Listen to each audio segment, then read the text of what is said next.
சனி பகவானுடைய ஸ்திதி உங்களோட ராசிக்கு 9ஆம் இடத்துல இருக்கிறதுனால, தொலைதூரங்கள்ல இருக்கக்கூடிய கோயில்கள், அதுவும் நீர் சம்மந்தமான இடங்கள்ல இருக்கக்கூடிய கோயில்களுக்கு போயிட்டு வரக்கூடிய பாக்கியம் வந்து உங்களுக்கு கிடைக்கும்.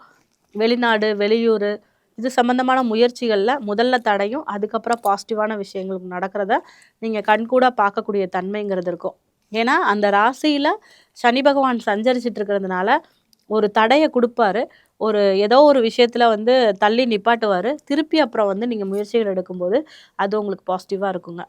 எல்லா விதத்திலயுமே உங்களுக்கு நன்மைகள் நடக்கணும் அப்படின்னு சொன்னீங்கன்னா, நீங்க வந்து ஏதாவது ஒரு ஆற்றங்கரை, இல்ல குளத்தங்கரையில இருக்க அம்மன் கோயில், அது உங்க ஊர்லயே இருக்கலாங்க. இல்லன்னா உங்களுக்கு தெரிந்த இடங்கள்ல இப்போ உதாரணத்திற்கு ஒரு கொள்ளிடம், ஒரு காவிரி ஆறு அந்த ஏரியால இருக்கிறது வந்து பார்த்தீங்கன்னா, சமயபுரம் மாரியம்மன். அந்த மாதிரி இருக்கக்கூடிய ஒரு ஆற்று ஓரமாக இருக்கக்கூடிய சிறு தெய்வங்கள், இல்ல அம்மன் இந்த மாரி இருக்க தெய்வங்களுடைய வழிபாடுகளை நீங்க மேற்கொள்ளும்போது, இந்த 2026 எல்லா விதத்திலயும் உங்களுக்கு ஒரு வெற்றி ஆண்டாக இருக்கும் அப்படிங்கிறத சொல்லலாங்க. ஸோ நீங்க கவனிக்க வேண்டியது வந்து உங்களோட வருமானம், உங்க லாபம், பார்ட்னரோட ஹெல்த்து, அவங்களோட நீங்க வந்து இருக்கக்கூடிய ஒரு ரிலேஷன்ஷிப்.